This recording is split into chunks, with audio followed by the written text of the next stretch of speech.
First మనం కొంచెం pull చేసి దాని కింద ఏదైనా బేస్ అనేది ఒక సపోర్ట్ అనేది కల్పిస్తే ఆటోమేటిక్గా అది ఈజీ అయిపోయింది అనమాట. సో ఆ సపోర్ట్ని క్రియేట్ చేయడానికి అంటే అది తెలియపరచడానికి వీళ్ళంతా ఇంత హార్డ్ వర్క్ చేస్తున్నారు అనమాట.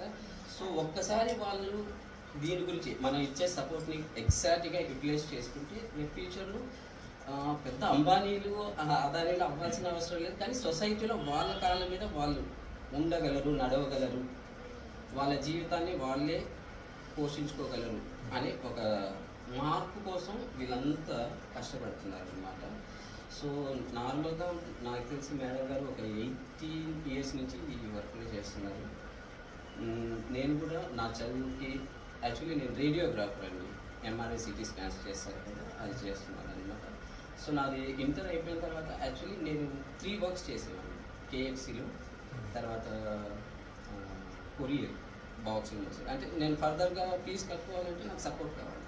ఆ సపోర్ట్ కోసం ఇలా చూస్తున్నప్పుడు నాకు ఒక కాంటాక్ట్ దొరికింది అనమాట. నా ఫ్రెండ్స్ చెప్పడం వల్ల నేను వచ్చాను.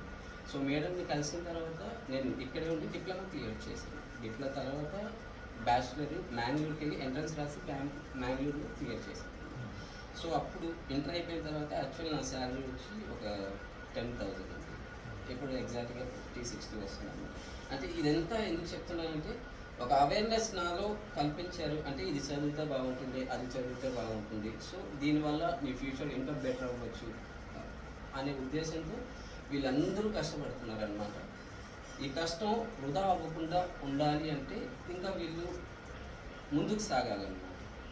సో దానికోసం చాలా ప్రయత్నాలు చేస్తున్నారు. అంటే ఓన్లీ థింగ్ ఉంటే సరిపోతుంది, ఆ థింగ్ వెనక సపోర్ట్ ఉండాలన్నమాట ఖచ్చితంగా. ఆ సపోర్ట్ అనేది మీరు మొన్న చాలా సపోర్ట్ చేశారు. ప్రశాంత్ అని అమెరికాకి వెళ్ళాడండి, వాడు మనతో పాటు వచ్చి చదువుకున్నాడు. సో రీసెంట్గా మనోడు అంతా చాలా కష్టపడి వెళ్ళాడు. వెళ్ళే టైంలో సారే చాలా హెల్ప్ చేశారనమాట.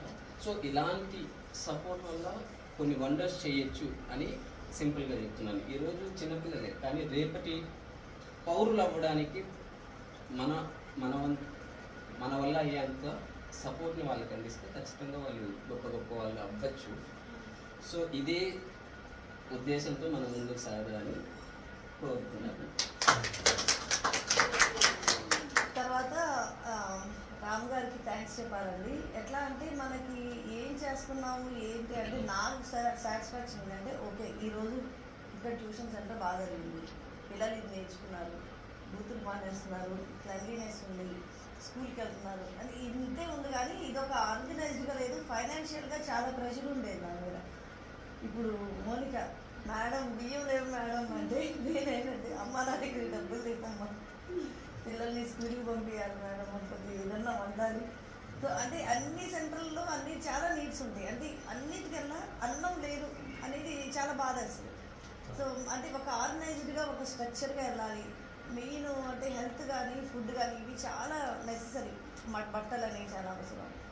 తర్వాత ఇన్నర్ లేకుండా పిల్లలు వెళ్ళడం స్కూల్కి, అక్కడ అంటే మిగతా వాళ్ళు వెళ్తారు చేయడం, ఇవన్నీ కూడా ఫైనాన్షియల్ ఏదైనా ప్రతిదీ ఫైనాన్స్తో లింక్ ఉంది. సో రామ్ గారు మరి మేడం విజిట్ చేసినప్పుడు నాకు మంచి సలహాలు ఇచ్చారు. ఒక అంటే చాలా రెస్పాన్సిబుల్ సలహాలు. మరి లిటిల్ హోప్ ట్రస్ట్ అనేది స్టార్ట్ చేయడం జరిగింది. ఆ ట్రస్ట్కి అకౌంట్ ఓపెన్ చేయాలండి 50,000 కావు. నా వల్ల అయితే ఏది కాదండి, అసలు నేనున్న ప్రెషర్లో అస్సలు నా వల్ల కాదనమాట. కేవలం రామ్ గారి వల్లే అదంతా జరిగింది. ఈరోజు ట్రస్ట్ రిజిస్ట్రేషన్ అయ్యి ఎల్టీజీ వచ్చింది. తర్వాత మా పిల్లాడు ప్రశాంత్ వాడు వచ్చేసిందండి. వెబ్సైట్ ఒక్కటి రావాలి సార్. అయితే ప్రశాంత్ అనే బాబు చిన్నప్పుడు వచ్చాడు నా దగ్గరికి, బాండెడ్ లేబర్ అనమాట. అయితే వాళ్ళ ఊరికి అసలు ఆ దగ్గరికి 4-5 తరాలు వాళ్ళ ఫ్యామిలీ ఇంట్రడక్షన్ చూస్తే అందరూ బాండెడ్ లేబర్గా చేసినట్టే అనమాట. గేదెల దగ్గర పొలాల దగ్గర ఉన్నారు. వీడు లైఫ్లో అసలు వాళ్ళ ఊరు వెళ్ళినప్పుడు 2016లో వెళ్ళాను నేను. 11లో వాళ్ళు నా దగ్గరికి వచ్చారు. 16 వెళ్ళినప్పుడు షాక్ అయిపోయాను అనమాట. అంటే వేరే విలేజ్లో చూసా కానీ వాళ్ళ ఓన్ విలేజ్లో చూడవాడిని. ఇంత ఇప్పుడు చక్కగా ఐఎల్స్ రాసుకొని అన్నీ క్వాలిఫై అయ్యి మరి అమెరికా వెళ్ళి మరి అరిజోనా యూనివర్సిటీలో సీట్ కొట్టాడు అంటారు అనమాట. అడవి మనిషి అంటారు అందరూ వాడిని. చాలా ఏడిపించేవాడు అనమాట. అంటే దాని వెనకాల సపోర్ట్ ఇప్పుడు మన విఘ్నేష్ చెప్పినట్టు ఒక డ్రీమ్ని క్రియేట్ చేస్తాం మనం చైల్డ్లో, కానీ ఆ డ్రీమ్కి సపోర్ట్ కావాలంటే ఫైనాన్షియల్ రిసోర్స్ కూడా ఉండాలి. అంటే మన పిల్లలు ఇప్పుడు కృష్ణకుమారి గారు మీరైనా సరే, ముఖ్యంగా మన రాజకుమారి ఉంది, పొద్దున్నే స్కూల్కి వెళ్ళాలంటే వేస్ట్ పికింగ్ చేసి టిఫిన్ కొనుక్కొని వెళ్ళాల్సిందే. సో మన సెంటర్స్లో చిల్డ్రన్కి అట్లీస్ట్ 1 టైం కూడా ఫుడ్ ఇవ్వాలనేది నాకు ఒక కోరిక అనమాట. మరి ప్రతి టీచర్స్కి మన కుమారి గారికి స్టవ్ కొని ఇచ్చాము, అన్నీ ఏర్పాటు చేశాము. సో పిల్లలకి ఎడ్యుకేషన్, మరి రమేష్ గారు మరి అంతగా ఎమోషనల్ అయిపోయారు, కళలో నీళ్ళు వచ్చినాయి. అంటే ఆ పిల్లల్ని చూసినప్పుడు మిగతా పిల్లలకి పెళ్లి చేసినట్టే వీళ్ళకి కూడా పెళ్లి చేసేస్తారనేది నాకు మనసులో అనిపించాను అనమాట. నాకు ఇచ్చేసేయండి అని. కాకపోతే వాళ్ళ వైపు నుంచి సపోర్ట్, అంటే మనం ఇచ్చేది ఒక వాళ్ళు 75% సపోర్ట్ ఇవ్వగలుగుతున్నారు. అంటే వాళ్ళకి వర్క్కి కొంచెం మనం చేయవడం ద్వారా, అంటే ఇందులో పేరెంట్స్ కూడా మనం మోటివేట్ చేయొచ్చు అన్నారు కదండి, ఇది మంచి పాయింట్. పేరెంట్ మనం మిషన్స్ కానీ లేకపోతే ఇట్లా వాళ్ళు ఓన్గా ఏదైనా వ్యాపారం చేయడానికి మనం సపోర్ట్ చేస్తే అది చిన్న చిన్న సపోర్టే. ఒక 10,000 20,000లో చిన్న బిజినెస్ పెట్టుకోవడానికి వాళ్ళకి సపోర్ట్ చేసినప్పుడు, అంటే మారిన వాళ్ళకి ఆల్కహాల్కి అడిక్షన్ అయిన వాళ్ళు, పిల్లల్ని స్కూల్కి పంపించేవాళ్ళు, సో వాళ్ళు ఆల్టర్నేటివ్ లైవ్లీహుడ్స్ మనం అందించినప్పుడు ఖచ్చితంగా ఇప్పుడు రమేష్ గారు వాళ్ళ పిల్లలకి సంవత్సరానికి ఒక 15,000 అంతవరకే మనం ఇవ్వగలుగుతున్నాం కదండి, 10-15. మిగతాది వాళ్ళే సపోర్ట్ చేయగలుగుతున్నారు. పిల్లలు రోజు స్కూల్ కాలేజీ బస్కి ఫీజు కట్టాలి, 16,000 20,000. సో చాలా వరకు సపోర్ట్ చేయగలుగుతున్నారు. ఇంకా మన హరిబాబు మనం కాలేజీలో జాయిన్ చేసి తిట్లు తినాలి వాళ్ళ పేరెంట్స్, ఎందుకు జాయిన్ చేశారు, మా పిల్లడు ఎందుకు కాలేజీకి వెళ్తున్నాడు, మాతో పాటు పనికి వస్తే డబ్బులు వస్తాయి కదా అని అప్పుడప్పుడు వాడికి ఎప్పుడైనా ఎలా ఉన్నామని ఫోన్ చేస్తే వాళ్ళ ఇంట్లో వాళ్ళు ఎత్తి నన్ను అలా అంటారు అన్నమాట. సో అలాంటి సిచ్యువేషన్లో ఉన్న వాళ్ళు కూడా చదువుకొని ముందుకు వెళ్తున్నారు. Thank you so much for your encouragement Ram గారు, థ్యాంక్ యూ వెరీ మచ్. మీరు కూడా ఎంకరేజింగ్ మాట్లాడుతున్నారు.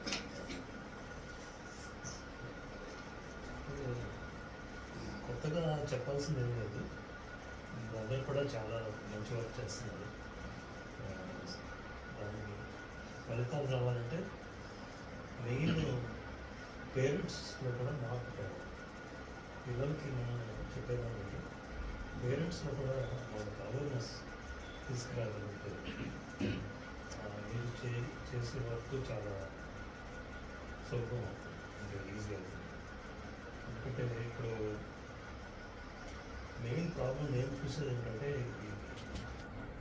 ప్రాబ్లం ఒకటి, వాడు పిల్లల మీద ఆధారపడే వాళ్ళు ఎక్కువ, అందువల్ల వాడు పిల్లల్ని ఎడ్యుకేషన్ కానీ వాటికి పంపించడానికి కూడా ఇష్టపడలేదు.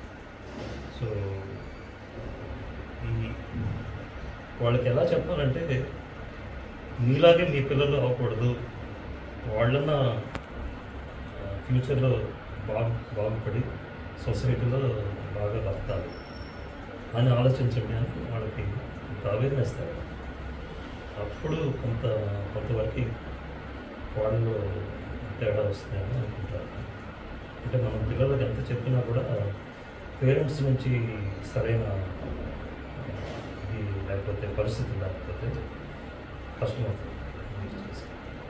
అట్లాగే నేను మీకు చెప్పదలుచుకుంది ఏంటంటే మిగతా ఆర్గనైజేషన్స్తో కోఆర్డినేట్ చేయడం, అంటే మాకు ఇలాంటి సమస్యలు ఉన్నాయి అంటే మీరు ఇలాంటి వాటిలో ఎలా డీల్ చేస్తున్నారు, అట్లాగే గవర్నమెంట్ నుంచి సోషల్ వెల్ఫేర్ మినిస్ట్రీ ఇలాంటివి వాళ్ళకి మీరు అంటే అది వర్క్ అవుద్దని చెప్పలేను, but you have to try అన్నమాట. ట్రై చేస్తూ ఉండాలి. ఏ కాంటాక్ట్ దొరికితే ఆ కాంటాక్ట్ ద్వారా ఇక్కడ ఈ ఏరియాలో ఈ సమస్యలు ఉన్నాయి ఇంకా ఒక లెటర్ రాయండి, లెటర్ ఇచ్చేయండి, ఏదో విధంగా సెక్రటరీకో మినిస్ట్రీకో రిలేటెడ్ చూడండి, వర్క్ అవ్వచ్చు. అట్లా అంటే డిఫరెంట్ పద్ధతుల్లో ట్రై చేస్తూ ఉండాలి, డిఫరెంట్ ఛానల్స్. లేకపోతే ఏమవుతుందంటే మీరు ఎంత కష్టపడ్డా అంటే ఒక 20-30% రిజల్ట్ రావచ్చు, అది ఇంకా ఇంప్రూవ్ అయ్యి ఎక్కువ మంది మంచి ప్లేస్కి వెళ్ళాలంటే అన్ని మార్గాలు కూడా వాడుకోవాలి. Thank you very much.